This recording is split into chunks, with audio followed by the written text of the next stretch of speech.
لقد كان لكم في رسول الله أسوة حسنة لمن كان يرجو الله واليوم الآخر وذكر الله كثيرا. Back to the Shaykh, what he says here concerning the first characteristic. The first thing is that he summarizes the meaning of the first characteristic. As-sifa al-ula, he says, as-sakinatu wal-waqaru wal-tawadu'u lillahi wa li-ibadihi. Yani the first characteristic or quality of the Ibadur-Rahman is the quality of calmness and dignity and humility in front of Allah and also in front of the people. Yani this is the summary of the first characteristic. Yani being calm, dignified, composed, humble in front of Allah subhanahu wa ta'ala at all times and in front of the people when you deal with them. قال عز وجل وعباد-الرحمن الذين يمشون على الأرض حونا وإذا خاطبهم الجاهلون قالوا سلاما.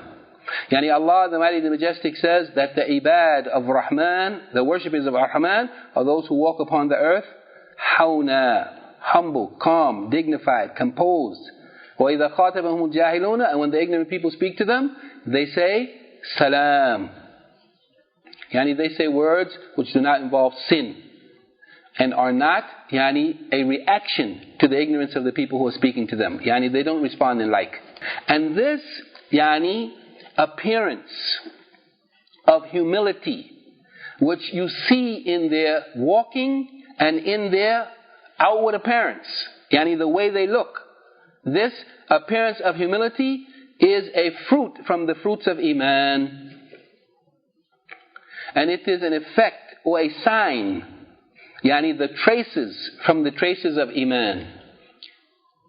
So the person who has Iman, needs to ask themselves, if they find that they are not humble in front of Allah subhanahu wa ta'ala, and they are not humble in front of the people, then they have to ask themselves, where are the traces of Iman that manifest itself in a person's humility in front of Allah subhanahu wa ta'ala and the people. So they have been described with being upright in their speech, in their utterances, as well as in their steps, in their walking through the earth.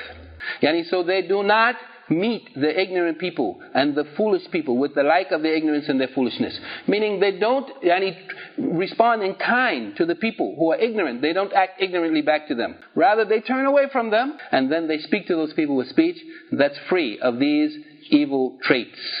And they repulse ill treatment with kind treatment.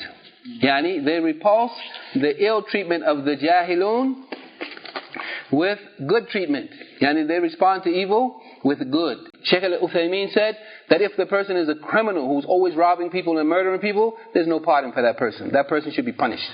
But if a person is known to be a good person and they erred and they slipped and they fell and they committed an act of wrong oppression against you, you should pardon them. Return their ill treatment with good treatment. And this will affect the human being, especially the people who are near and dear to you.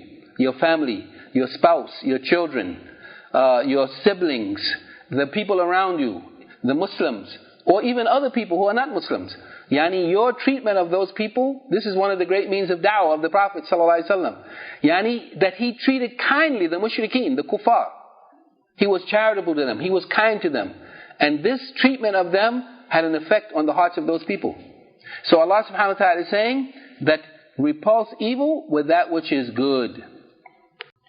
When somebody abuses you, with speech, the Muslim is expected to speak kindly back to that person. So here the Shaykh is saying that this is obligatory, al-wajib al-Muslim. And we know, historically, from the time of the Prophet ﷺ, that this is an effective way of dealing with people. The Prophet ﷺ said, "Man tawada'a lillahi rafa'ahu Allah." That whoever humbles himself for the sake of Allah, Allah will raise him up. Whoever humbles themselves for the sake of Allah in front of the people, Allah will raise that person up. Humbling yourself is not humiliation. Rather, the one who humbles themselves for the sake of Allah, out of fear of Allah, because they believe in Allah, then Allah will raise that person up. And some of us, especially in the Western society, especially in the inner cities, we think that we're in this rough environment, we have to act like the people. We have to look tough, we have to frown, we have to growl, we have to curse, we have to talk harsh. This is not the character of the Muslim.